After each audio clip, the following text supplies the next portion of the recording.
Two. আচ্ছা, IS-2 খুবই ছোট একটা আইএস। তো আপনারা যদি মনে করেন একটু রিডিং পড়বেন, একটু পড়লেন, রিডিং পড়লেন একটু ভিতরে কি আছে একটু জানার জন্য। খুব সহজ এবং ইজি একটা আইএস। আচ্ছা, objective and scope. The objective of IS-2 inventories is to prescribe the accounting treatment for inventories. Inventories এর অবজেক্টিভ হচ্ছে অ্যাকাউন্টিং ট্রিটমেন্ট প্রেসক্রাইব করা। In particular, it provides guidance on the determination of cost and its subsequent recognition as an expense.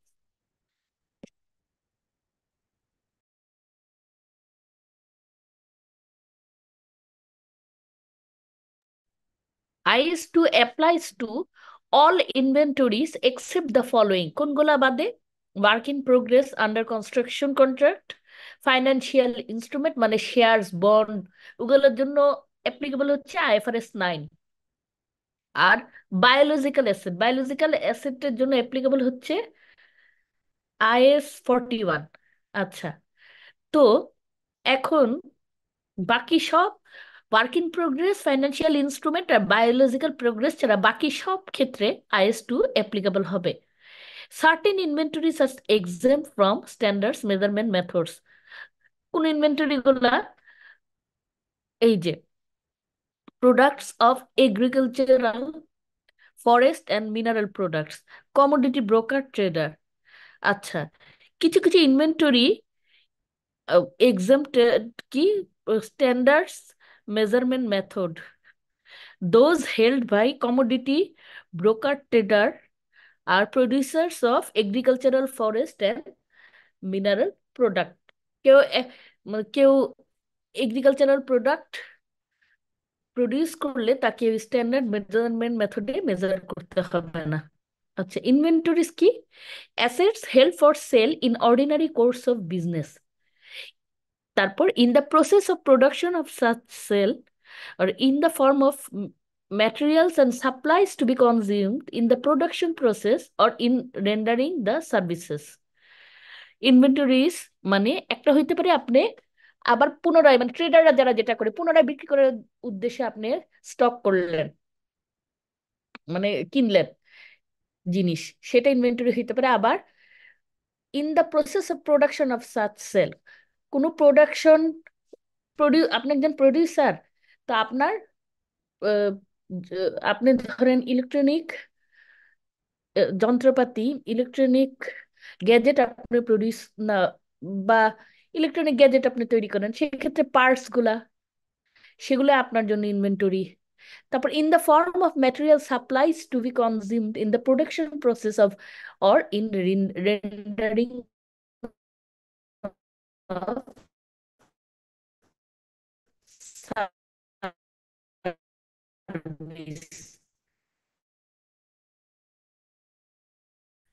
মানে আপনি real এবং supply goods purchase and held for resale. তারপর 2 নম্বর finished goods. 3 নম্বর work in progress being produced. 4 নম্বর raw material awaiting use. Inventories কি? র র মেটেরিয়াল যেটা প্রোডাকশন প্রসেসে আমরা ইনপুট দিব। তা work in progress, finished goods, তারপর goods produced and held for resale. তারপর আচ্ছা, আপনারা বইটা একটু দেখেন, এই পৃষ্ঠাটা 212 নম্বর পৃষ্ঠা, একদম ঝাপসা। আচ্ছা, আজান একটু শেষ হোক, একটু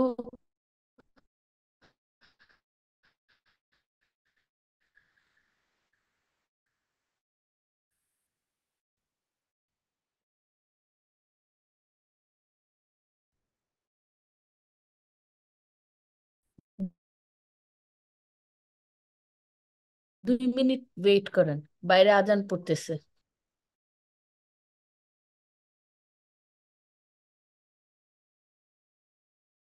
সে বইয়ের পেজ 212, সেটা হচ্ছে আহ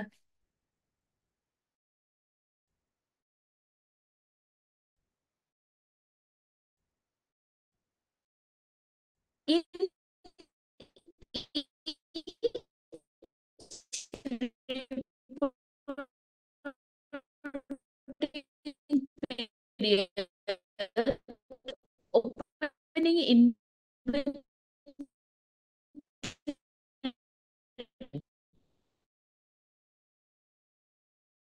হ্যাঁ, a cost of so that it can be carried and হ্যাঁ, জার্নালটা হচ্ছে ক্লোজিং ইনভেন্টরি ডেবিট আর cost of sales credit. Income স্টেটমেন্টে কি থাকে? দেখেন এই যে আমার মানে একদম ঠোঁটস্থ করে ফেলবেন এই সূত্রটা: opening inventory plus purchase plus carriage inward less closing inventory equal to cost of sales. However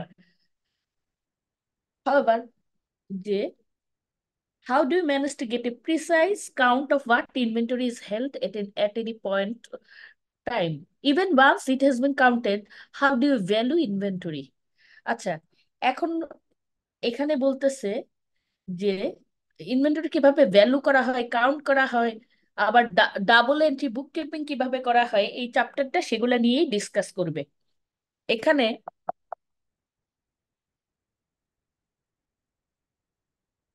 laser accounting for inventories, হ্যাঁ, এটা কি বলছে দেখি। পারচেসেস আর introduce to the profit and loss ledger account via following double entry. মানে আমরা ইনভেন্টরিকে, inventory পারচেসে আমরা যে পারচেসটাকে আমরা কি জার্নাল দিয়ে করি?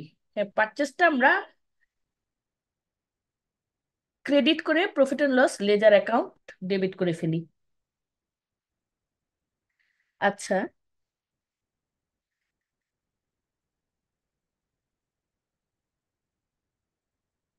আচ্ছা, এখানে বলছে what about opening and closing inventories, how their values accounted for in double entry bookkeeping system? The answer is that an inventory account must be kept and it is only used at the end of a reporting period. হ্যাঁ, when business counts and values inventory in an inventory count. আচ্ছা, once an inventory count is made and business has a value for its closing inventory, double entry is inventory account debit আর profit and loss ledger account credit. যখন inventory count হয়ে যায় এবং business inventory ভ্যালুটাও measure করে, তখন inventory asset debit করে current asset আর প্রফিট অ্যান্ড লসকে ক্রেডিট করে ফেলে, rather than showing closing inventory as a plus value in the income statement. It is shown as a minus figure in arriving at cost of sales. আচ্ছা, the debit balance on the closing inventory account represents a current asset in statement of financial position. আচ্ছা, closing inventory at the end of one period becomes opening inventory at the start of the next period. The inventory account remains unchanged with a debit balance until the end of the next period. হ্যাঁ? আচ্ছা, এখন জার্নালটা কি profit and loss ledger account debit, inventory account credit.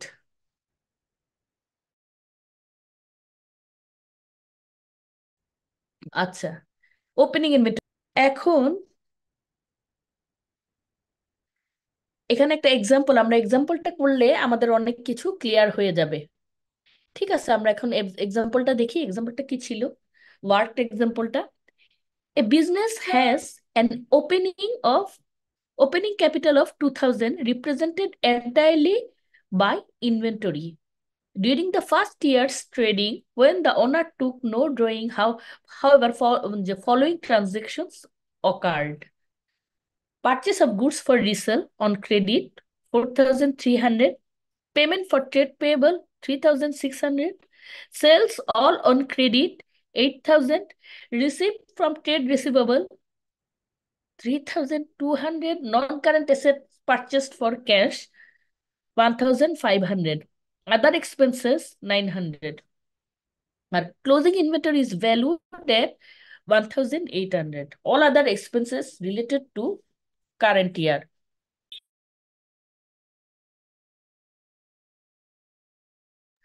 বলল যে একটা business start হয়েছে যেখানে মালিক খালি ইনভেন্টরি দিছে, তারপর ওপেনিং ক্যাপিটাল মানে 2,000 টাকার ইনভেন্টরি দিয়ে, পণ্য দিয়ে একটা বিজনেস স্টার্ট করছে। তা ওই বছরে কি কি হয়েছে? পারচেস করছে ধারে 4,300 টাকা, পেমেন্ট করছে ট্রেড পেবলকে 3,600 টাকা, ওটা first year of trading. Sale হচ্ছে সব ক্রেডিটে হয়েছে 8,000 টাকা, আর ট্রেড রিসিভেবল থেকে রিসিপ্ট হয়েছে 3,200 টাকা। Non current assets purchased for cash 1,500 টাকা। Other expenses all paid in cash 900। Closing inventory is valued at 1,800। আচ্ছা, prepare the ledger account including a profit and loss ledger account for the 12-month reporting period and the statement of financial position as at the end of the reporting period। আচ্ছা, আচ্ছা, এখানে কি দেখাচ্ছে? Cash লেজারে, cash লেজারে কি, ওই যে যে cash item গুলো আছে, পেমেন্ট ফর ট্রেড পেয়েবল, মানে ট্রেড পেয়েবল ডেবিট করে ক্যাশ ক্রেডিট করছি, সেজন্য ক্যাশ লেজারের ক্রেডিট সাইডে ট্রেড পেয়েবল লিখে 3,600 বসাইছি। তারপর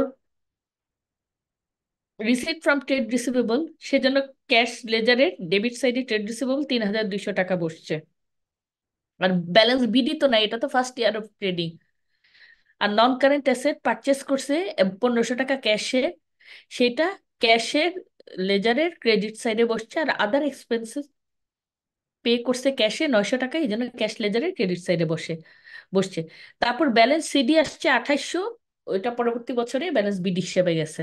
ক্যাপিটাল দেখেন, ক্যাপিটাল লেজারটা, ক্যাপিটালেও ব্যালেন্স, ক্যাপিটাল ফার্স্টে যখন আনছে বিজনেসে তখন আমরা জার্নালটা কি দিছি, ইনভেন্টরি ডেবিট ক্যাপিটাল ক্রেডিট, সেজন্য ক্যাপিটাল লেজারের ক্রেডিট সাইডে ইনভেন্টরি অ্যাকাউন্ট নামে 2,000 টাকা বসছে। হুম। আর প্রফিট অ্যান্ড লস সেটা 2,600, সেটা আলাদা ক্যালকুলেট করে ওখান থেকে বসাইছে 2,600। আর ব্যালেন্স সিডি আসছে 4,600, আর ব্যালেন্স বিডি আসছে 4,600। প্রফিট অ্যান্ড লসের ক্যালকুলেশন সবার লাস্টে করছে, আচ্ছা এখানে দেখাই দিছে। ঠিক আছে। আহ, উম, আচ্ছা, এইটা খালি মনে রাখবেন, প্রফিট অ্যান্ড লস লেজারের ব্যালেন্সটা এখানে এসে, ম্যাডাম, হ্যাঁ বলেন, বসাইছে বলেন। আমরা তো আগে যখন লেজার গুলো করতাম ইন্টারমিডিয়েট, সেক্ষেত্রে তো প্রফিট এন্ড লস অ্যাকাউন্টটা আসতো না, এখন কেন আসে এখানে একটু বলবেন? আচ্ছা, এটা একটা কথা বলি, সুন্দর কথা। সেটা হচ্ছে আপনাদের এখানে, মানে আচ্ছা, কোন ব্যাচকে যেন পড়াইছি, আচ্ছা মনে পড়তেছে না কোন ব্যাচ। তো এই প্রশ্নটা মনে হয় আমাকে আরেকবারও করছিল। হ্যাঁ, profit and loss ledger account, hmm, ইন্টারমিডিয়েটে কোন রাইটারের বই লেখছেন এটা, পড়ছেন এটা জানি না, কিন্তু profit and loss ledger account এইটা করা হয় প্রফিট অ্যান্ড লস, মানে করার সুবিধার জন্য। এই profit and loss business statement, profit and loss করার সুবিধার জন্য এই লেজার অ্যাকাউন্টটা বানানো হয়। ওখান থেকেই ওই ওই প্রফিট অ্যান্ড লস অ্যাকাউন্টটা করতে সুবিধা হয়, ওখান থেকে ব্যালেন্স গুলো নিয়ে সোজাসুজি বসায় দেয়। ঠিক আছে। আর আচ্ছা, এখন হচ্ছে তারপর ট্রেড পেয়েবল, ট্রেড পেয়েবলে দেখেন ক্যাশ পেমেন্ট করছে, এই জন্য ডেবিট সাইডে ক্যাশ, এবং পারচেস করছে 4,300, সেটা আসছে ক্রেডিট সাইডে। তারপর পারচেসে ওই যে ট্রেড পেয়েবল ডেবিট সাইড এবং প্রফিট অ্যান্ড লস সে ক্রেডিট সাইডে 4,300 গেছে, কারণ প্রফিট অ্যান্ড লস অ্যাকাউন্টের ডেবিট সাইডে আমরা পারচেস বসাই। আচ্ছা, এখন কি হয়েছে, পারচেসের পর নন কারেন্ট অ্যাসেট, নন কারেন্ট অ্যাসেট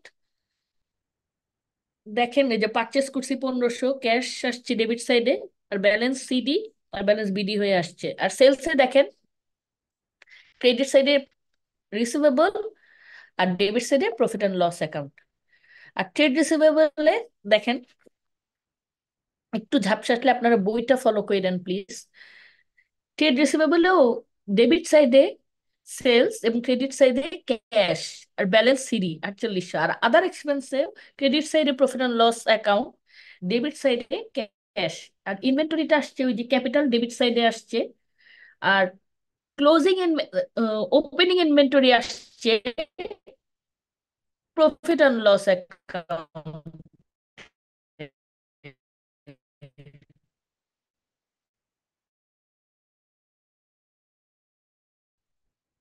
দেখেন এ খুবই ইন্টারেস্টের সাথে যোগ হয়, সেজন্য ওপেনিং ইনভেন্টরি ডিসি এরকমই, যে profit and loss ledger account debit, inventory, opening inventory account credit, সেজন্য ওপেনিং ইনভেন্টরিটা আসছে ইনভেন্টরি লেজারের ক্রেডিট সাইডে প্রফিট অ্যান্ড লস অ্যাকাউন্ট নামে ওপেনিং ইনভেন্টরির ভ্যালুটা আসছে, আর ডেবিট সাইডে প্রফিট অ্যান্ড লস অ্যাকাউন্ট নামে ক্লোজিং ইনভেন্টরির ভ্যালুটা আসছে। কারণ ক্লোজিং ইনভেন্টরির ভ্যালুটা আমরা কস্ট অফ সেলস থেকে বাদ দিই, এটা মাথায় রাখেন।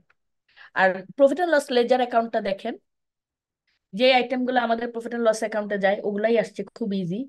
ওপেনিং ইনভেন্টরি, পারচেস, আবার সেলস, ক্লোজিং ইনভেন্টরি, তারপর গ্রস প্রফিট ইয়ে করলো, মানে ক্যালকুলেট করলো, তারপর আদার এক্সপেন্স বসাইলো, গ্রস প্রফিট বিডি হয়ে আসলো, আদার এক্সপেন্স বসাইলো, নেট প্রফিট ক্যালকুলেট করলো, শেষ। তারপর স্টেটমেন্ট অফ ফাইন্যান্সিয়াল পজিশন করছে। দেখেন profit and loss ledger account করার জন্য প্রফিট প্রফিট অ্যান্ড লস অ্যাকাউন্টও ওরা করে নাই। হ্যাঁ, ওরা সরাসরি স্টেটমেন্ট অফ ফাইন্যান্সিয়াল পজিশনে গেছে। কিন্তু এটা অবশ্য রিকোয়ারমেন্ট ছিল যে এখানে profit and loss ledger account করতে বলছে আর স্টেটমেন্ট অফ ফাইন্যান্সিয়াল পজিশন করতে বলছে। কিন্তু দেখেন, profit and loss ledger account থাকলে আমাদের প্রফিট অ্যান্ড লস অ্যাকাউন্টও, statement of profit and loss অ্যাকাউন্টও দরকার হয় না। এটাই আমি বলার চেষ্টা করছি। হুম, কারণ এখান থেকে আমরা net profit, gross profit calculate করতে পারি। আর স্টেটমেন্ট অফ ফাইন্যান্সিয়াল পজিশনে নন কারেন্ট অ্যাসেটে আসছে 1500, তারপর কারেন্ট অ্যাসেটে inventory, closing inventory 1800, trade receivable এর ব্যালেন্স সিডি যেটা ছিল সেটা চলে বসাই দিছে। তারপর ক্যাপিটাল তো at the start of the period inventory, আর প্রফিট ফর দ্য পিরিয়ড যেটা নেট প্রফিট 2600 সেটা যোগ হয়ে ক্যাপিটাল হয়েছে 4600, আর কারেন্ট লাইবিলিটি হচ্ছে ট্রেড পেয়েবল 700 আর ব্যাংক ওভারড্রাফট 2800, শেষ। ওপেনিং ইনভেন্টরিতে 200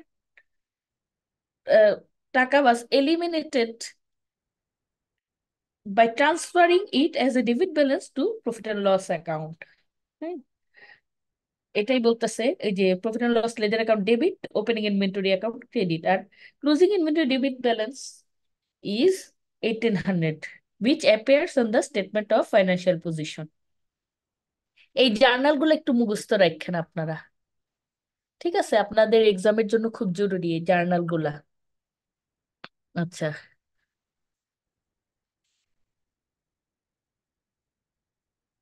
সুন্দর প্রশ্ন করছেন যে প্রশ্নটা করছেন। তবে ইন্টারমিডিয়েটে যখন আমি মানে পড়তাম, এখানে আমি কিন্তু যখন পড়তাম, আপনারা তো ইন্টারমিডিয়েট, আমি যখন ইউনিভার্সিটিতে পড়তাম, হ্যাঁ, আমি যখন ঢাকা ইউনিভার্সিটিতে পড়তাম তখন তো আমরা আইএস আইএফআরএস সম্পর্কে কোনো আইডিয়াই ছিল না আমাদের। যেটা অনার্সে তো এগুলো নেই, আমাদেরও তো ছিল না। তখন এগুলা ইমপ্লিমেন্টেশনই হয় নাই। আমি সিএ পড়তে এসে এসব শিখছি, তারপর কাজে গিয়ে অ্যাপ্লাই করছি এগুলা, তখন ইমপ্লিমেন্টেশনই হয় নাই। তো এখন যে এখন এখন আমি শিখতেছি, এখন তো ঢাকা ইউনিভার্সিটির সিলেবাসও চেঞ্জ করছে, ইনক্লুড করছে আইএস আইএফআরএস। আমাদের সময় আমরা এসব যেমন পাই না। ল্যাটিন আমেরিকা শুনলে এমবিএতে আমাদের তখন কালচারের সাথে যায় না। আমি একটু একটু পড়াইছে, মানে তখন মাত্র আসছে বাংলাদেশে, বাঙালি তো কমিউনিটি এরকম। ওখানে কি পরিমাণে গ্রো তো করছে আগে উগান্ডাতে? হয়তো চারশো অনেক কিছু চারশো ছিল না, জনের মতো মনে হয় আছে। আমি একটা এখন বিয়ের হয়তো অনুষ্ঠানে অনেক গেছিলাম, কিছু তিনি দেখবেন, যেমন ওখানে আমরা, আমার মনে 250-250 জন আছে অ্যাটেন্ড ছিলেন, সব যে মিলে হয়তো 400 জন হবে। একতরফা ওনারা মোস্টলি দাখিলা ওখানে কি করেন আসলে? শিখতাম। ট্রেনিং।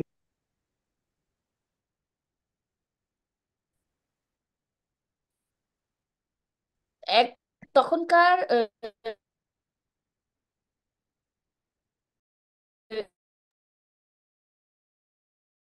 একতরফা দাখিলা পদ্ধতি অনেক, বলতাম, অব্যবসায়ী। মুদি অঙ্কটা করতে খুব মানে কমপ্লিকেটেড ছিল, এবং করতামও আমরা, শিখতামও, মোটামুটি এত বেশি ইজি ছিল না। হুম, ওমা, যেটা এ- reality। হ্যাঁ, এখন তো এসবের দরকারই নাই। এখন এসে মনে হয়েছে, এখন আমরা যখন ইউনিভার্সিটিতে ঢুকছি তখন বলছে এই একতরফা দাখিলা পদ্ধতি যখন আমাদের শিখাইছিল, হ্যাঁ, আমরা পরেশচন্দ্র মণ্ডলের বই পড়তাম ইন্টারমিডিয়েটে, এটার কোনো দরকার ছিল না, ওয়েস্ট অফ টাইম এবং এনার্জি। এখন পুরা বাংলাদেশে কোথাও একতরফা দাখিলা পদ্ধতি নাই।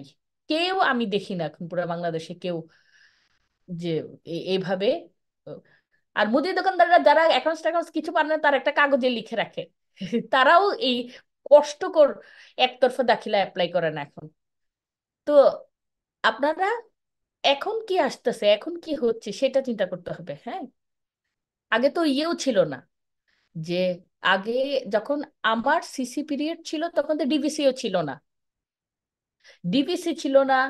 তারপর ডিভিসি মানে ম্যাক্সিমাম বাংলাদেশের 80% প্রতিষ্ঠান, আমি যখন সিসি পিরিয়ড 2009 থেকে 2012, হ্যাঁ, ম্যাক্সিমাম প্রতিষ্ঠান দুইটা অ্যাকাউন্টস তৈরি করতো।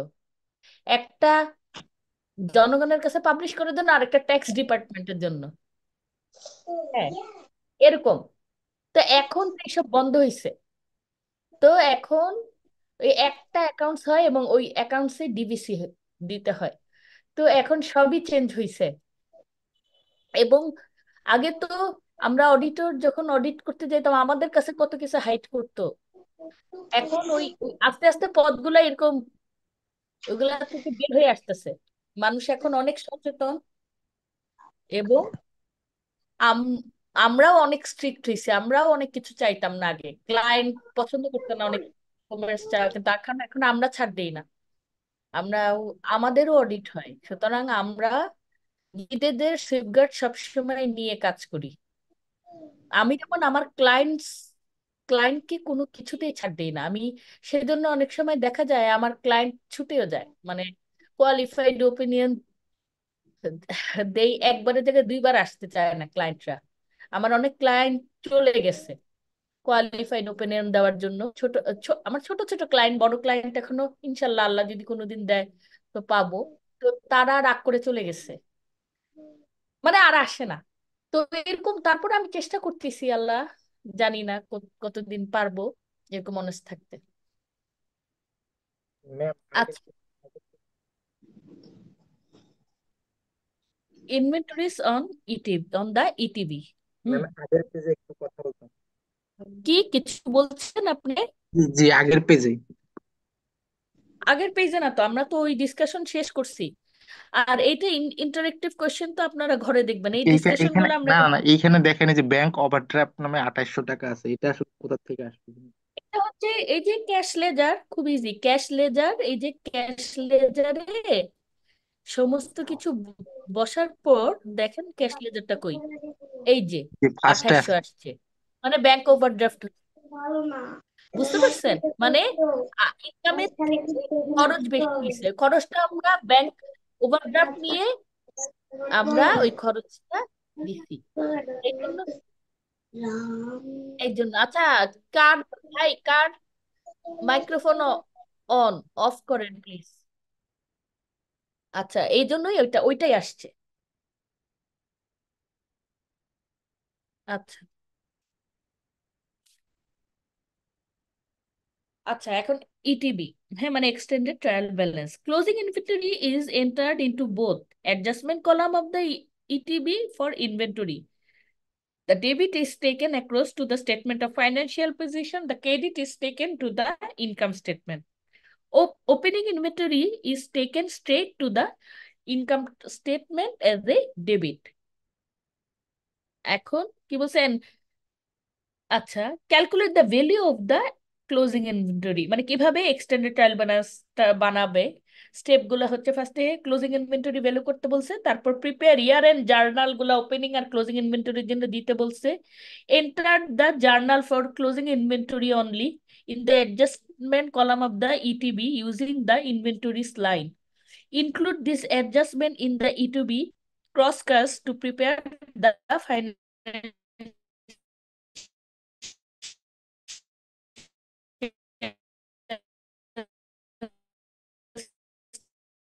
স্টেটমেন্ট।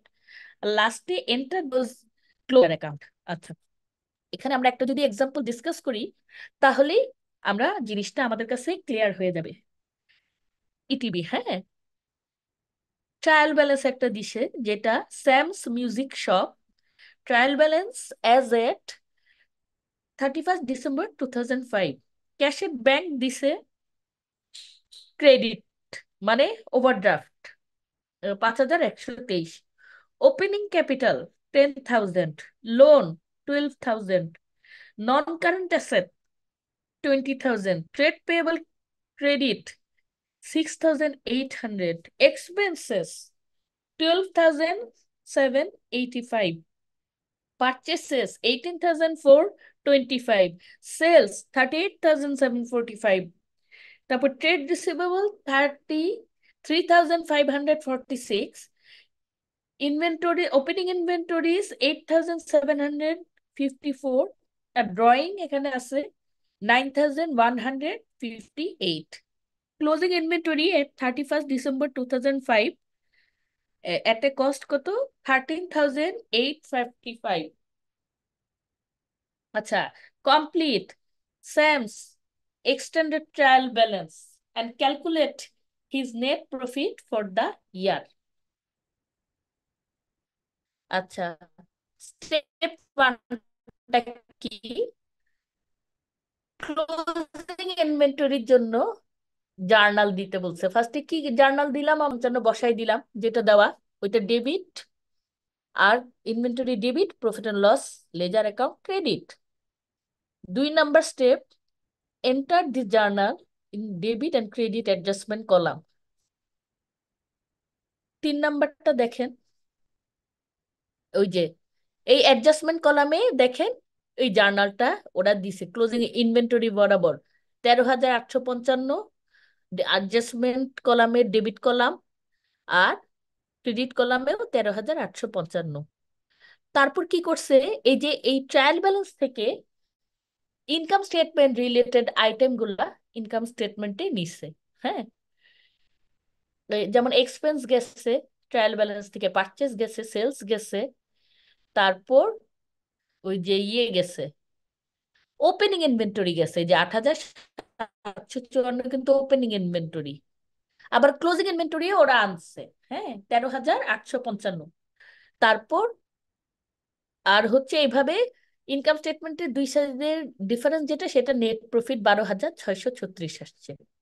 এখন স্টেটমেন্ট অফ ফাইন্যান্সিয়াল পজিশনে কোন কোন আইটেম গেছে আমরা দেখি ওখান থেকে। ক্যাশ এট ব্যাংক গেছে, মানে ব্যাংক ওভারড্রাফট, ক্যাপিটাল ওপেনিং ক্যাপিটালটা গেছে, লোন গেছে 12,000, non current asset 20,000, trade payable 6,800, তারপর হচ্ছে ইয়ে গেছে ওই যে ট্রেড পেয়েবল গেছে, নেট প্রফিট গেছে 12,636, ড্রয়িং গেছে 9,158, ক্লোজিং ইনভেন্টরি গেছে ডেবিট সাইডে 13,855, আর ট্রেড রিসিভেবল গেছে 3,546। এটা স্টেটমেন্ট অফ ফাইন্যান্সিয়াল পজিশন এভাবে করছে। আর এখন হচ্ছে আমাদের যেরকম ফরম্যাট মানে একসেপ্টেড ফরম্যাট যেটা, সেই ফরম্যাটে এটা ম্যাডাম, খালি প্রেজেন্ট করছে। হ্যাঁ বলেন। এখানে ইনকাম স্টেটমেন্টে যে এই যে ইনভেন্টরি যে অ্যাডজাস্টমেন্ট করলো, তাহলে কি আগের ট্রায়াল ব্যালেন্সের সাথে কি ওই যে অ্যাডজাস্টমেন্টের যে অংশটুকু আসলো, তাহলে কি এটা কি অ্যাডজাস্টমেন্ট করতে হবে না ইনকাম স্টেটমেন্টে? ইনকাম স্টেটমেন্টে ওপেনিং ট্রায়াল ব্যালেন্সের ওপেনিং ইনভেন্টরিজ দেয়া আছে, তাহলে অ্যাডজাস্টমেন্টে যেটা ইনভেন্টরিজ আসলো ডেবিট সাইডে, তাহলে এটার সাথে কি এটা সমন্বয় করতে হবে না, অ্যাডজাস্ট করতে হবে না? হ্যাঁ, ওপেনিং ইনভেন্টরি ট্রায়াল ব্যালেন্সে দেওয়া আছে, আর ক্লোজিং ইনভেন্টরিটা মানে আমি আপনার কথা বুঝি নাই, বলেন। মানে বলছি যে যে এখানে যে ইনভেন্টরিজটা যেটা অ্যাডজাস্টমেন্টে নিয়ে আসলো, তাহলে হুম। আগের ট্রায়াল ব্যালেন্সে যেটা ডেবিট ছিল সেটার সাথে কি অ্যাডজাস্টমেন্টের ডেবিট ব্যালেন্সটা কি মানে কোনো কিছুই হলো না, চেঞ্জ আসলো না কেন, সেটা বলছি। না, একটা কথা বলি, ট্রায়াল ব্যালেন্সে এই যে ওপেনিং ইনভেন্টরিটা দেওয়াই ছিল। হ্যাঁ,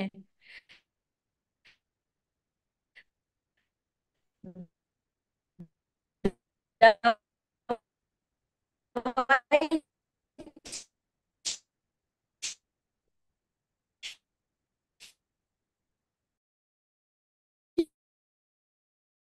ছিল, সেটা 8,700, কোনো ট্রিটমেন্ট দেওয়া হয় নাই।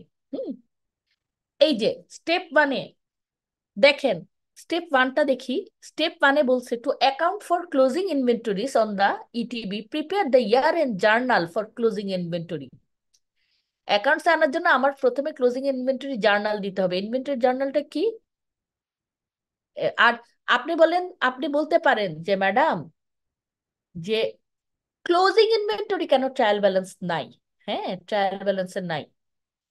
আরে ক্লোজিং ইনভেন্টরিতে ট্রায়াল ব্যালেন্সে থাকবে না কেন? ট্রায়াল ব্যালেন্সে হয়তো পারচেসের মধ্যে ঢুকে আছে, ওপেনিং ইনভেন্টরির মধ্যে ঢুকে আছে। ওখান থেকে আমি জার্নাল দিয়া সরাইয়া ওটা স্টেটমেন্ট অফ ফাইন্যান্সিয়াল পজিশনে নিব। ওই জার্নালটা অ্যাডজাস্টমেন্ট জার্নাল নামে ইনভেন্টরি ডেবিট, এই যে স্টেটমেন্ট 13,855, আর profit and loss ledger account credit. মানে ওপেনিং ইনভেন্টরি আর পারচেজ যেটা, সেটা তো সবগুলা বিক্রি হয়ে যায় নাই, কিছু তো রয়ে গেছে। ওইটাই আমি এখন জার্নাল দিয়ে স্টেটমেন্ট অফ ফাইন্যান্সিয়াল পজিশনে নিয়ে গেছি ইনিশিয়াল ট্রায়াল ব্যালেন্সে। সেজন্য আলাদাভাবে ক্লোজিং ইনভেন্টরি দেখানো হয় নাই, সেজন্য আমরা অ্যাডজাস্টমেন্ট জার্নাল দিয়ে এটা ফার্স্টে এক্সটেন্ডেড ট্রায়াল ব্যালেন্সের অ্যাডজাস্টমেন্ট কলামে নিলাম, তারপর ওখান থেকে ট্রান্সফার করে স্টেটমেন্ট অফ ফাইন্যান্সিয়াল পজিশনে নিলাম। বুঝতে পারছেন? আচ্ছা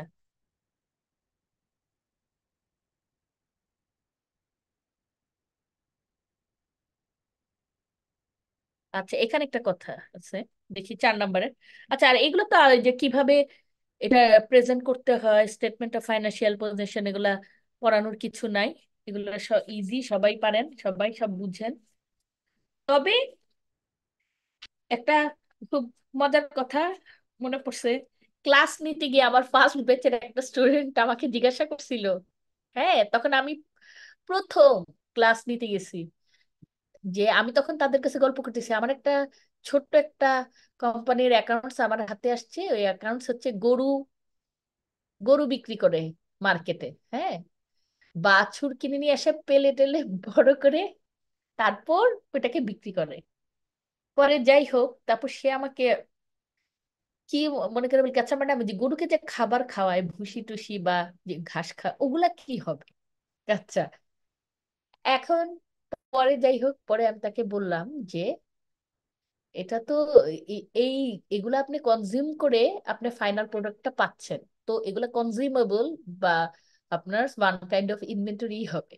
তো আচ্ছা, এখন বলতেছে ওগুলার ভ্যালুয়েশন কিভাবে হবে? আমি বলি কি, IS2 অনুযায়ী ওগুলো তার বায়োলজিক্যাল অ্যাসেট না। তো সেটাই পরে বুঝলাম যে এখনকার ছেলে পেলে এক ধাপ আগায় চিন্তা করে, আমরা এত চিন্তা করতাম না। খুবই smart.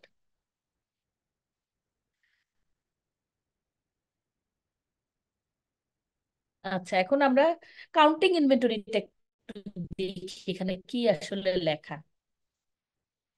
The inventory count establishes quantities held inventory at the end of the reporting period. হ্যাঁ, এখানে একটা কথা লেখা, it is necessary to freeze the activity of the business so as to determine its assets, capital, liabilities at a given period time. মানে এটা সবাই জানেন inventory কেমনে কাউন্ট করা হয়।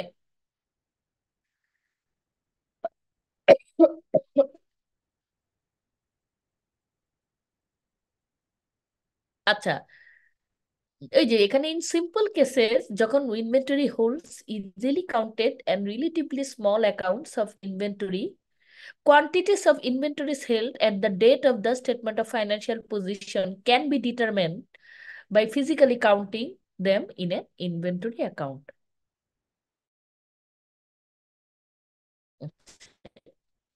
এরপরে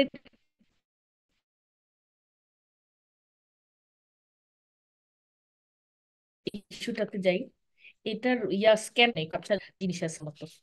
আচ্ছা, এটা কি ভ্যালুইং ইনভেন্টরিজ? ইনভেন্টরি আপনারা যাদের একটু বুঝতে অসুবিধা হচ্ছে, বইয়ের 218 নম্বর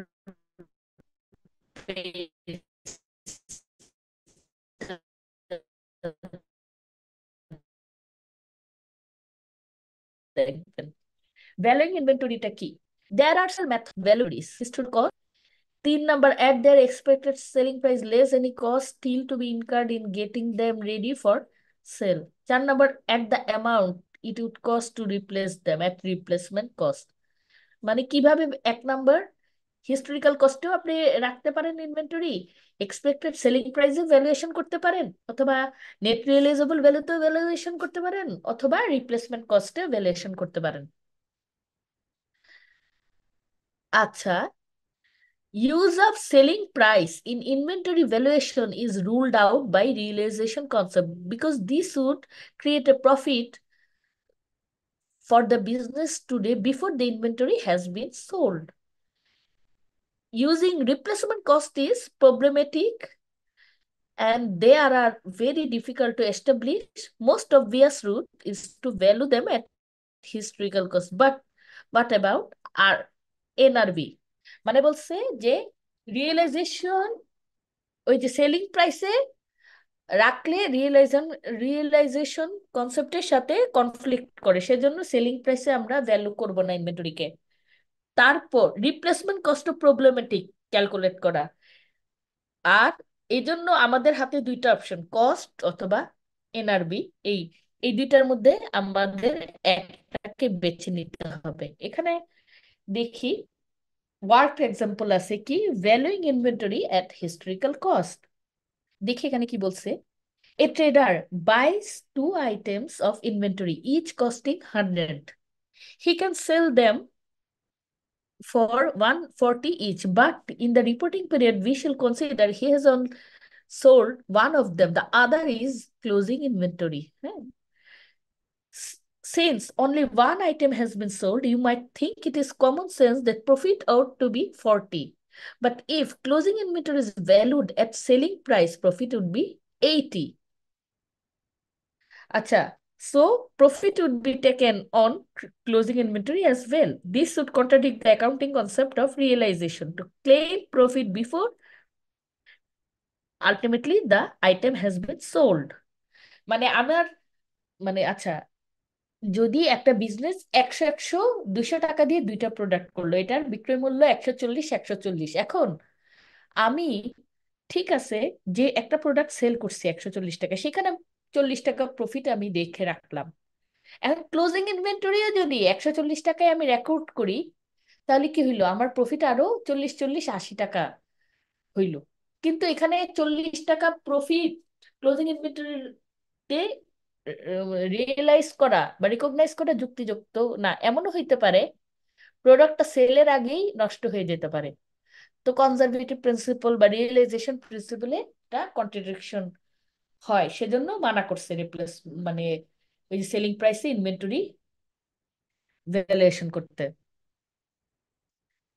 সেজন্য কি করছে দেখেন, ওরা কি করছে, রেভিনিউ 140 লেখছে, opening inventory 0, purchase 100 100 200, closing inventory ওই যে ওরা দেখাইছে কিভাবে 80 টাকা প্রফিট রিয়েলাইজ হয়, 140 বাদ দেওয়ার পর দেখা গেছে প্রফিট 80 টাকা।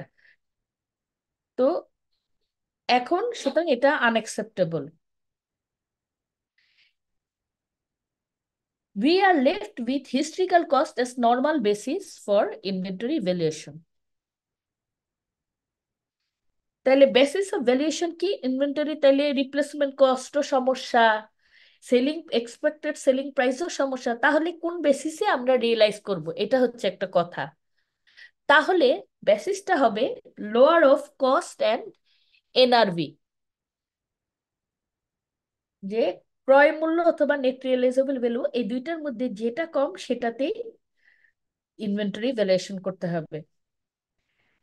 সাপোজ এখানে একটা মার্কেট এক্সাম্পল দিছে, দেখেন, suppose that market slumps, expected selling price is 90, the item's NRV is then 85.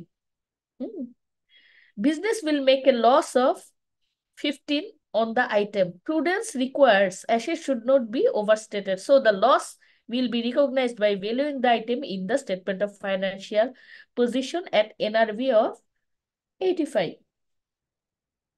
মানে এমন এমন যদি হয়, এখন আইটেমটার হঠাৎ করে মার্কেটের পতন হইলো এবং আইটেমটার এখন বিক্রয় মূল্য হয়ে গেল 90 টাকা। এখন তাহলে বিজনেস আর কস্ট অফ সেলস 5 টাকা যদি হয়, বিজনেস নেট সেলিং প্রাইস হইলো 85, তাহলে বিজনেস 100 টাকা দিয়ে কিনছিল, 85-এ সেল করে নেট লস 15 টাকা। তো প্রুডেন্স মানে বিচক্ষণতার পরিচয় হইলো অ্যাসেটটা শুড নট বি ওভারস্টেটেড, উচ্চ মূল্য রেকর্ড রিকগনাইজ না করা। হুম, সেজন্য অ্যাসেট লসটা এখনই রিকগনাইজ করব আমরা, valuing the item in the statement of financial position at NRV of 85। আচ্ছা, এখানে একটা কথা লিখছে দেখেন, inventory should be valued at a lower of cost and NRV. এই যে এখানে applying the lower of cost of NRV, lower of cost and NRV. দেখেন ওয়ার্ক এক্সাম্পল, এটা একটু দেখি ওয়ার্ক এক্সাম্পলটা কি। A company has 4 items of inventory at the end of its reporting period. Their costs and NRVs are as follows. Item চারটার cost দেওয়া আছে, NRV ও দেওয়া আছে। দেখেন ইনভেন্টরি আইটেম নাম্বার 1, সেটার কস্ট এনআরবি থেকে ছোট, 27, 32 থেকে ছোট, সেজন্য 27-এ রেকর্ড করছে। ইনভেন্টরি আইটেম নাম্বার 2, এটার এনআরবি ছোট 8, কস্ট হচ্ছে 14, 14-এর থেকে ছোট, এই জন্য 8-এ রেকর্ড করছে। ইনভেন্টরি নাম্বার 3, এটা কস্ট ছোট 43 ছোট, আর ইনভেন্টরি নাম্বার 4 কস্ট ছোট 29 ছোট, 29-এ রেকর্ড করছে। তারপর হচ্ছে it would be incorrect to compare the total cost with the total NRV and to state inventories at 113 at the statement of financial position. মানে এখানে বলছে আপনি কিন্তু সবগুলো আইটেমের কস্ট একসাথে যোগ করে 113 এবং সবগুলো আইটেমের এনআরবি একসাথে যোগ করে 135, তারপর এই দুইটা কম্পেয়ার করতে পারবেন না। যদি এটা করেন তাহলে সেটা হবে, ভুল হবে।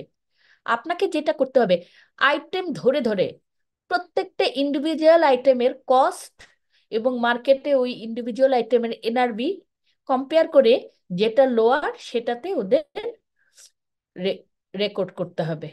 ঠিক আছে? আচ্ছা, এখানে ইন্টারেক্টিভ কোয়েশ্চেন 2 আপনারা সবাই পারবেন, এখানে কিছুই এখানে পড়ানোর নাই। তারপর হচ্ছে এখানে একটা জিনিস আছে, সুন্দর জিনিস, সেটা হচ্ছে determining the cost of inventory. Inventories may be raw materials, finished goods, part completed item, or work in progress. আচ্ছা, ইনভেন্টরি হইতে পারে র মেটেরিয়াল ইনভেন্টরি, মানে যেগুলো আমরা সাপ্লায়ার কাছ থেকে কিনছি, ফিনিশড গুডস যেটা আমরা ফাইনাল প্রোডাক্টটা যেটা সেল করবো মার্কেটে, সেলের জন্য রেডি, আর একটা পার্ট এটা ওয়ার্ক ইন প্রোগ্রেস। আচ্ছা, তারপর cost of inventories, cost of inventories কি দেখি, incurred in bringing the items to their present location and condition, এটাই cost of inventories. Cost of purchase মানে আইটেমটাকে তার প্রেজেন্ট কন্ডিশন ও লোকেশনে নেওয়ার জন্য যতগুলা কস্ট হয়েছিল, purchase cost, conversion cost, other cost, সবগুলাই কস্ট অফ ইনভেন্টরিতে ইনক্লুড হবে।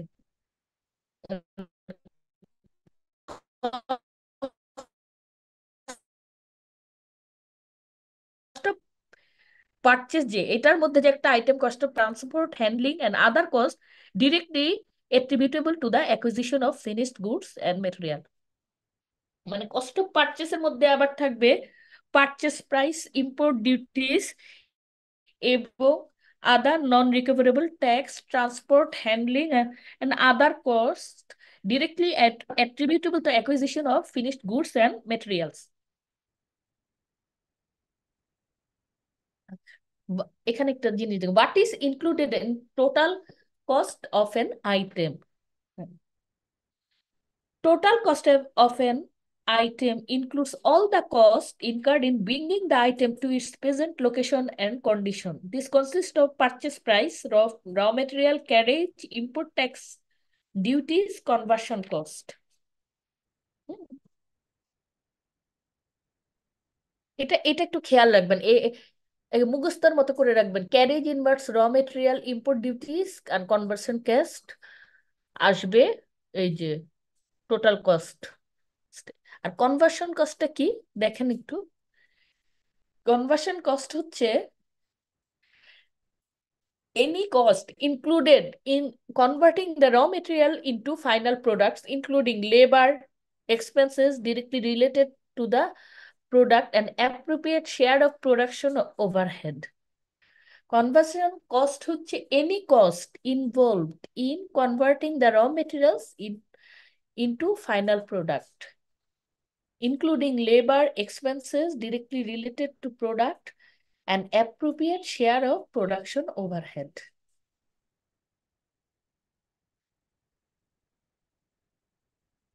আচ্ছা, এখানে একটু দেখি। হুম, আচ্ছা, work example. A business has following details relating to production and sales for a reporting period. Sales 900 units, 600 taka each. 1000 units are produced with the following cost being incurred: opening inventory of raw material, purchase of raw material. Opening inventory হচ্ছে 200 units and 100 টাকা each. Purchase of raw material 1050 units and 100 টাকা each. R closing inventory of raw material হচ্ছে 250 units and 100 টাকা each.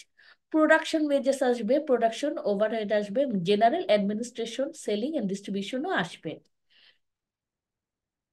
আচ্ছা, income statement is as follows. কি income স্টেটমেন্টটা দেখি। Sales, sales হচ্ছে 900 ইউনিটে 600 each. Cost of production 1000 units. Cost of প্রোডাকশনে দেখেন কি আনতেছে ও,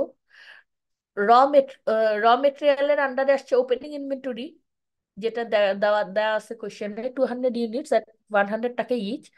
পারচেস যেটা দেওয়া আছে 1050 ইউনিটস এট 100 টাকা each, less closing inventory 250 into 100 টাকা ইচ। এটা কস্ট অফ র মেটেরিয়ালস 1000। আর প্রোডাকশন ওয়েজ হচ্ছে 1,50,000, আর প্রোডাকশন ওভারহেড হচ্ছে 1,00,000। এই দুইটাও যোগ হবে কস্ট অফ র মেটেরিয়াল ইউজড এর সাথে। Total cost of production 3,50,000। হুম, তো 3,50,000, ওখানে আবার কস্ট অফ প্রোডাকশন যে 1000 ইউনিটস প্রডিউস করছে, সেটা হচ্ছে লেখা আছে প্রশ্নে, দেখেন 1000 units are produced.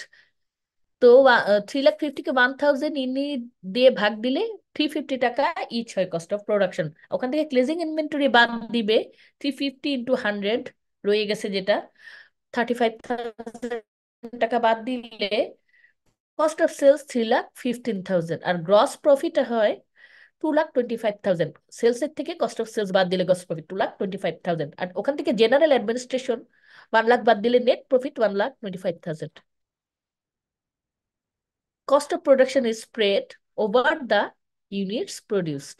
Any unsold units are valued at a figure that reflects the state of this cost. এখানে বলছে একটা কথা যে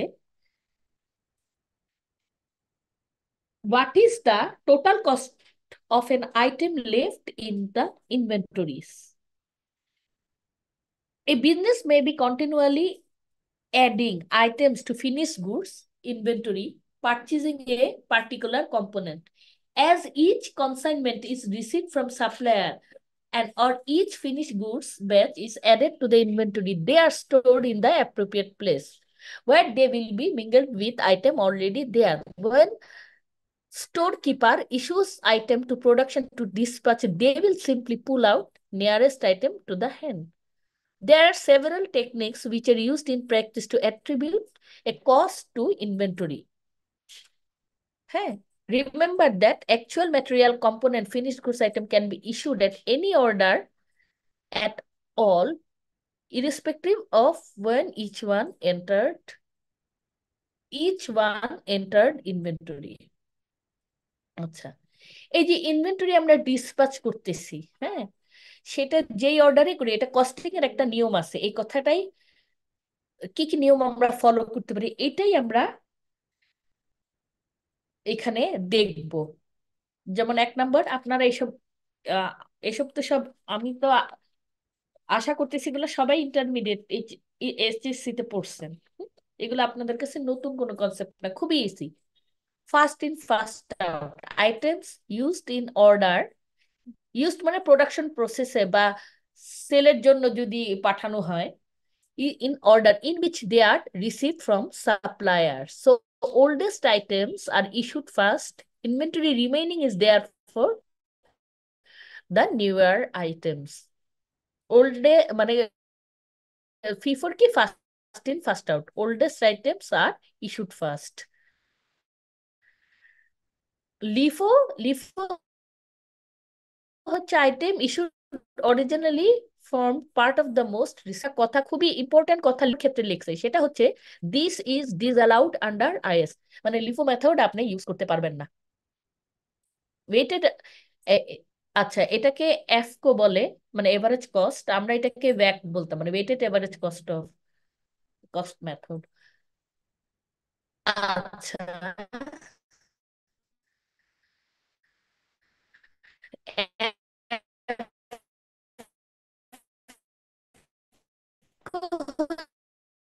হচ্ছে as purchase prices can, the average value of an item is constantly to have been purchased at average price of simply IFFCO, যেটা average cost method সম্পর্কে idea পাওয়া যাবে। আচ্ছা স্ট্যান্ডার্ড কস্টে কি বলছে, all inventory items are valued at a predetermined cost. If the standard cost differs from prices actually paid during the period, difference is written off as a variance in the income statement. All inventory at a predetermined cost record করা হয়, value করা হয়। If the standard cost differs from prices actually paid, the difference is written off is as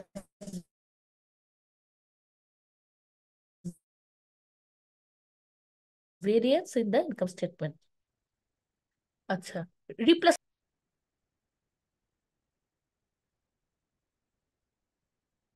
replacement cost হচ্ছে cost of an item unit is assumed to be an amount it would cost now to replace it.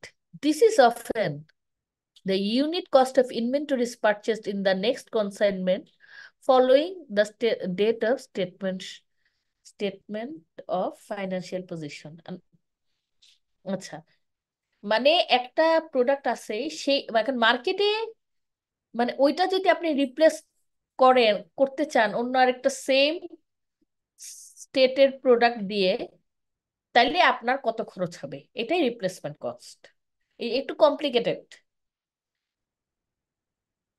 আচ্ছা এখন এখানে একটা work example দিছে FIFO আর এফকো, আমরা একটু দেখি।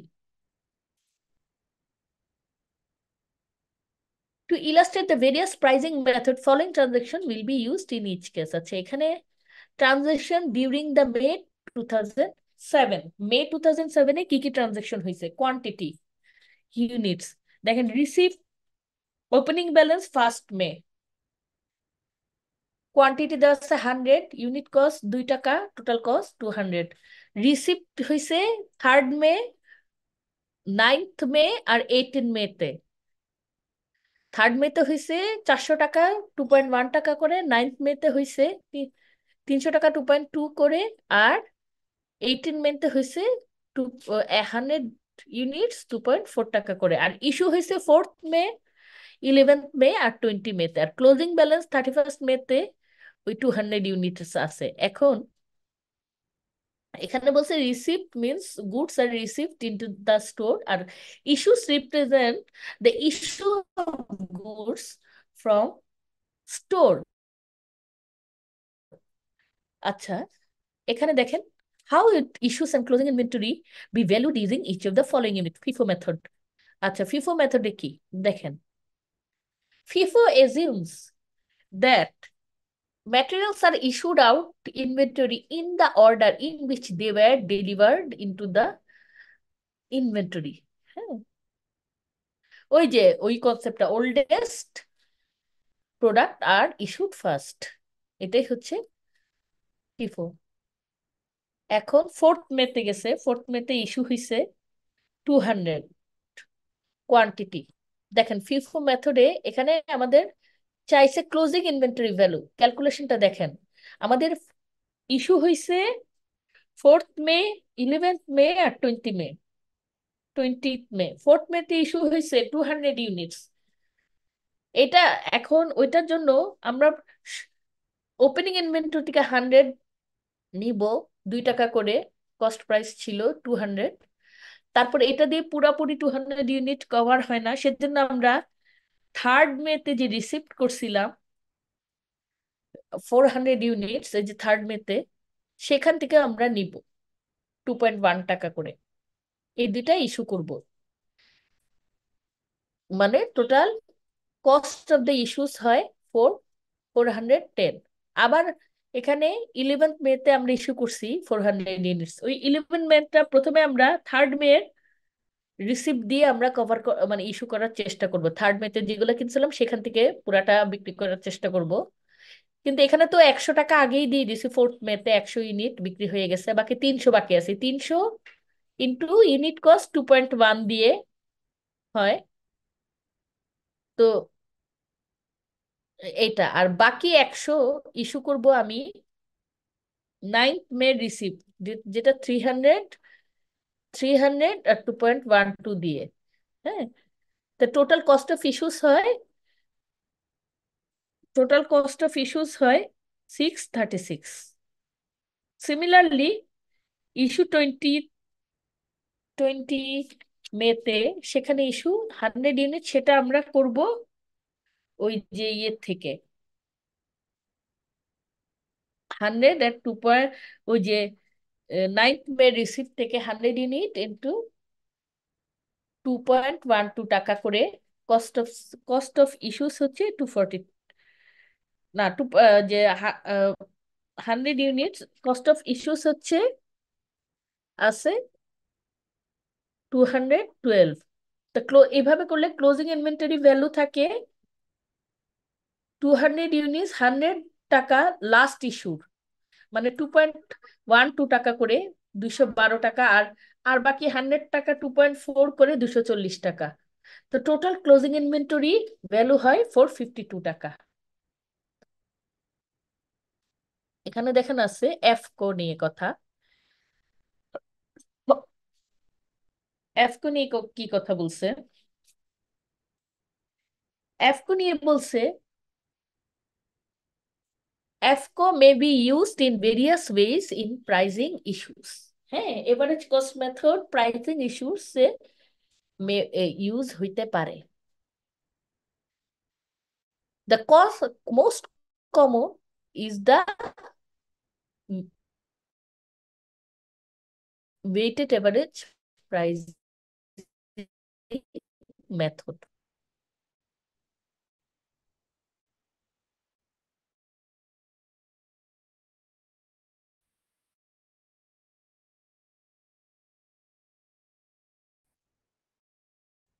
দেখেন, ওয়েটেড এভারেজ প্রাইসিং মেথড, কারণ প্রত্যেক ইস্যু ক্ষেত্রে আপনার এভারেজ কস্ট বাইর করতে হবে। হুম? যেমন দেখেন, একটু আগে আমরা একটা কোশ্চেন দেখলাম,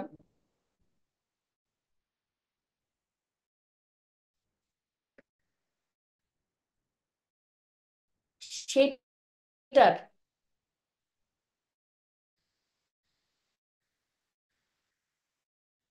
সেটার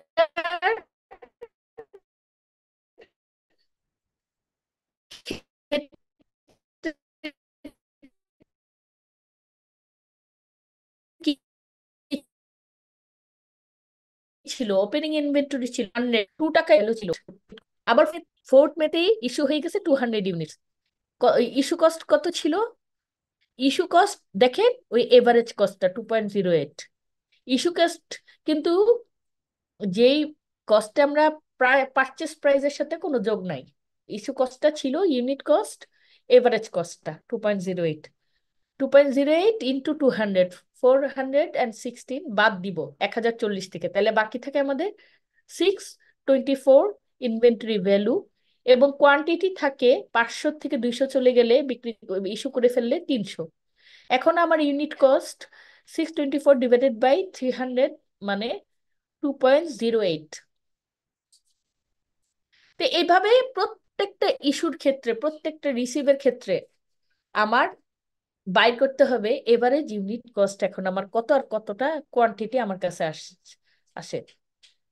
এটাই হচ্ছে কম্প্রিহেন্সিভ। তো এভাবে করে ক্লোজিং ইনভেন্টরি ভ্যালুতে আমরা রিচ করলাম 440 টাকা। এটা করে খুবই ইজি, আপনারা সবাই পারবেন। আচ্ছা,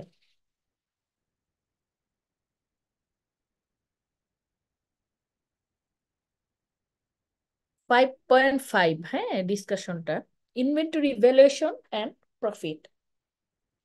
FIFO and EFCO each produce different costs, both of closing inventories and also of material issues. Since raw material costs affect the cost of production and cost of production work through eventually into the cost of sales, it follows different method of inventories will provide different profit figure। এই কথাটা বলছে যে ফিফোতে এক ধরনের profit আসবে যদি আপনি inventory calculate করেন বা রাখেন, আর এফকোতে ইনভেন্টরি ভ্যালুয়েশন করলে আরেক ধরনের প্রফিট আসবে। ঠিক আছে, এইটাই বলছে। যেমন এখানে একটা এক্সাম্পল দেখেন, খুব, যেমন 1st November 2002 a company held 300 units of finished goods in inventory. This cost 3,600. During November 2002, 3 branches of finished goods were received into the store from the production department as follows. নভেম্বরে 3বার production আমরা department থেকে এই ধরনের 3 branches of finished goods আমরা receive করছি। 1 নম্বর 10th November 400 units, টাকা 12.5 cost per unit করে। 20 November 400 ইউনিট, টাকা 14 প্রোডাকশন কস্ট পার ইউনিট। আর 25 টাকা 15 প্রোডাকশন কস্ট পার ইউনিট। আচ্ছা, ইউনিট। এখন finished goods sold during the November were as follows. Finished goods কি 14 নভেম্বরে সোল্ড করছে 500 ইউনিটস, টাকা 20 ইচ। 21st November 500 ইউনিটস, টাকা 20 ইচ। 28 নভেম্বরে 100 ইউনিটস, টাকা 20 ইচ। এখানে প্রফিট আইডেন্টিফাই করতে বলছে, একবার ফিফো দিয়ে ভ্যালুয়েশন করে আর একবার এফকো দিয়ে। ফার্স্টে ফিফোটা দেখি আমরা। ফিফোটা এখানে ফার্স্ট আমাদের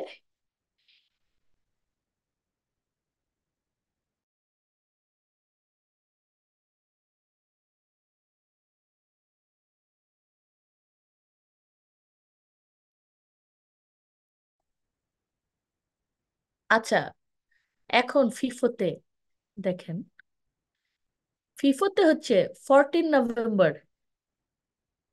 ইস্যু হয়েছে। ইস্যু কস্টটা কত?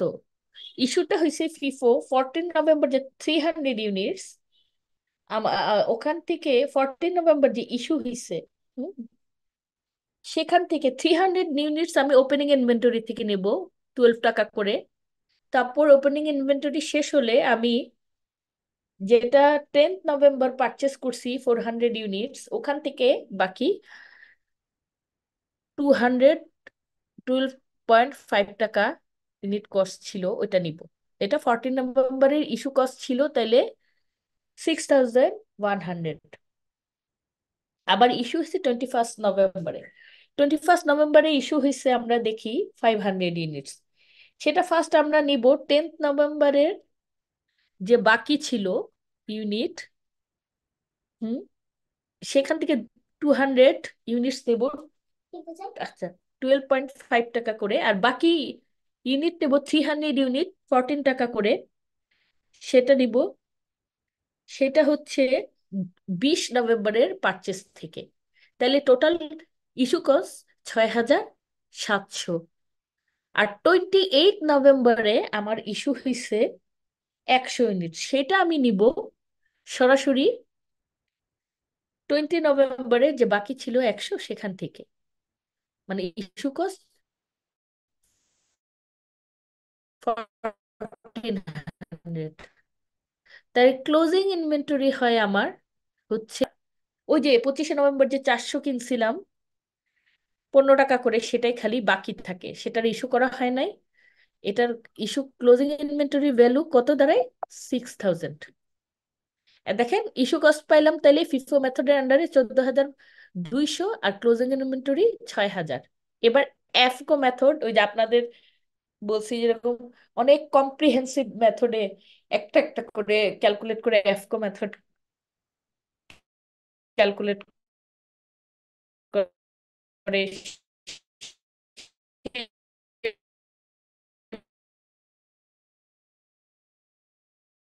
এভাবে আমাদের আগাইতে হবে। 1 নভেম্বর ওপেনিং, তারপর আবার আমরা 5 টাকা করে, তারপরে আমরা এভারেজ কস্ট বার করে ফেললাম 12.286 এভারেজ কস্ট, এবং ইউনিটস আমাদের কাছে আছে 700। তারপর 14 নভেম্বরে 500 আমরা ইস্যু করব, সেটা কোন কস্টে করব? 12.286 এবারে ইউনিট কস্টে। সুতরাং ইস্যু কস্ট 500 ইন্টু 12.286, 6143।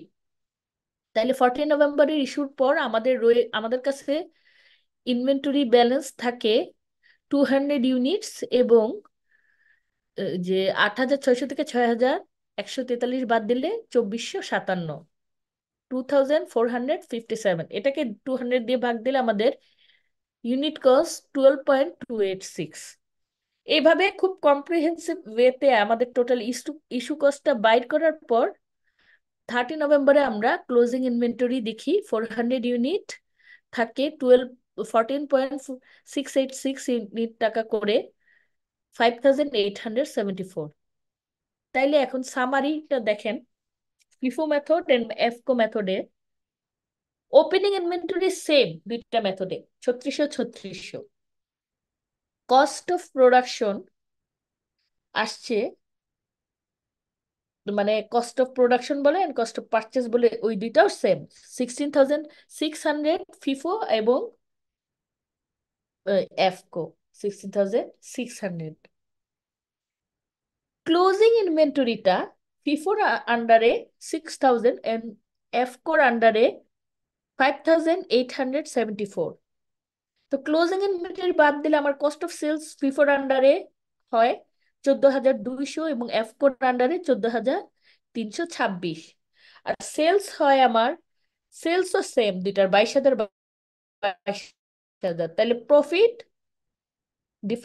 প্রফিটটা হচ্ছে 7,800 ফিফোর আন্ডারে, আর এফকোর আন্ডারে হচ্ছে 7,674। আচ্ছা, different inventory valuation produce different cost of sales and profit figure. Here, opening inventory values are same. Therefore, difference in the amount of profit under each method is the same as the difference in the valuation of closing inventory. যে প্রফিটের যে ডিফারেন্সটা সেটা যে 7,800 minus 7,674 equals to আপনি closing inventory value দুই মেথডের under যে ডিফারেন্স সেটাই, এটাই বলছে। আচ্ছা, এখানে একটা ইন্টারেক্টিভ কোশ্চেন, সেটা বাসায় প্র্যাকটিস করবেন সবাই আপনার। এখানে একটা খুব ইন্টারেস্টিং ডিসকাশন আছে, সেটা মার্জিন আর মার্কআপ। হুম, মার্জিন কি আর মার্কআপ কি আপনারা সবাই জানেন। হ্যাঁ, মার্জিন হলো, it is common to establish standard gross profit percentage in relation to cost to sell the sales price.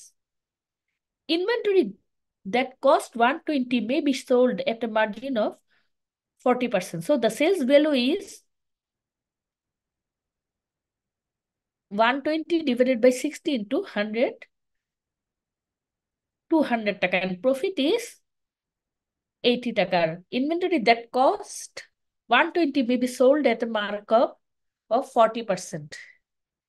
So sales price is 140 divided by 100 into 120. হ্যাঁ, সোজা কথা, এত পেঁচানোর কিছু নাই। মার্জিন হচ্ছে, মানে আপনি যদি কোনো প্রোডাক্ট 40% মার্জিনে সেল করেন, তার মানে আপনি বিক্রয় মূল্যের উপর গ্রস প্রফিট 40%, এটা মনে রাখবেন। আর যদি মার্কআপ 40% মার্কআপে কোনো প্রোডাক্ট সেল করেন, তার মানে ক্রয় মূল্যের উপর 40% প্রফিটে আপনি সেল করছেন প্রোডাক্টটা।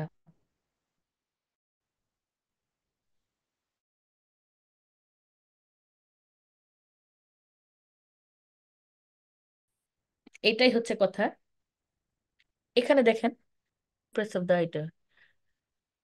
আচ্ছা, এখানে কস্ট জিজ্ঞাসা করছে আচ্ছা, মার্জিন যদি 25%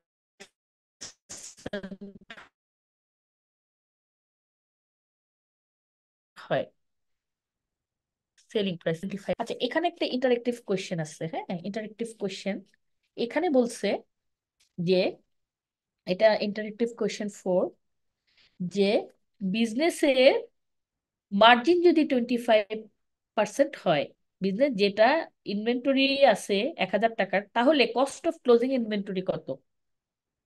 এখানে বলছে মার্জিন 25%। হ্যাঁ, তার মানে কি?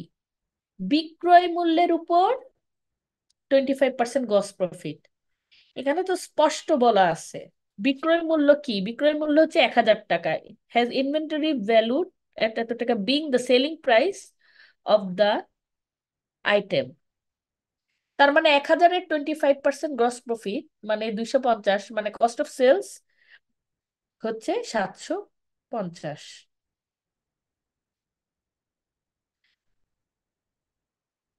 আর এখানে ইনভেন্টরি তাইলে শুড বি ভ্যালুড এট 750 টাকা।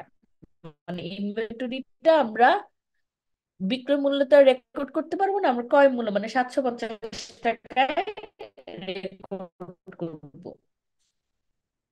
আর এখানে সেকেন্ড দেখেন বলছে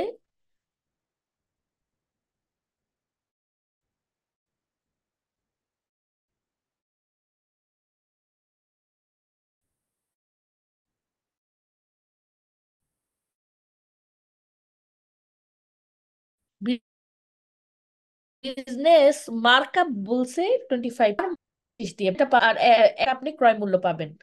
তাইলে গ্রস প্রফিট হয় 200 টাকা, 800 টাকা ক্রয় মূল্য হলে। তাইলে 200/800 কত? 20%, মানে হ্যাঁ 25%। তার মানে ঠিকই আছে, মার্কআপ 25% হয়, ক্রয় মূল্যের উপর গ্রস প্রফিট 25% হয়। তো ক্লোজিং ইনভেন্টরি ভ্যালু হবে 800 টাকা। ঠিক আছে, ক্লিয়ার মার্জিন আর মার্কআপ? ক্লিয়ার তো? আচ্ছা, writing of of inventory last discussion point আজকে। এটার পর ছুটি দিয়ে দেবো, আর সেলফ টেস্ট গুলা আজকে করাবো না, নেক্সট ক্লাসে দেখি। এটার সেলফ টেস্ট গুলো আগে শেষ করব, তারপর অন্য চ্যাপ্টার পড়াবো। আচ্ছা, writing off inventories and inventory drawing. Inventory held at the end of the reporting period may be faulty, হ্যাঁ, or so it would appear that amount needs to be written off. How do we account for this? মানে যদি এমন হইতে পারে, আমরা যদি ইনভেন্টরির কোনো ত্রুটি বের হয়, আমরা রাইট অফ করতে হইতে পারে। আচ্ছা, সেক্ষেত্রে কি? আর এনআরভি, এই যে in fact if the cost NRV valuation method is followed, it's not necessary to writing of inventory at the end of the reporting period. হ্যাঁ, মানে আমরা যদি এই পলিসি অ্যাপ্লাই করি, ইনভেন্টরি যদি ভ্যালু করি a lower of the cost and NRV, তাহলে আমাদের আর রাইট অফ করার দরকারই নেই, কারণ অটোমেটিক্যালি তো আমরা প্রতি বছর পারচেস প্রাইস বা মার্কেট প্রাইসের মধ্যে যেটা কম সেটাতে ইনভেন্টরি ভ্যালুয়েশন করতেছি। আচ্ছা, আর এখানে লাস্ট আইটেম ডিসকাশন দে, সেটা হচ্ছে ড্রয়িংটা কি। ড্রয়িং এর জন্য জার্নাল হচ্ছে ড্রয়িং ডেবিট পারচেস ক্রেডিট, শেষ। এটাই ড্রয়িং এর জার্নাল। তা আজকে আমি ক্লাসটা ম্যাডাম এখানে। এখানে কি সবসময় হ্যাঁ, পার্সেস বলেন নাকি বলেন, নাকি ক্যাশ হইতে পারে? কি কি বলেন?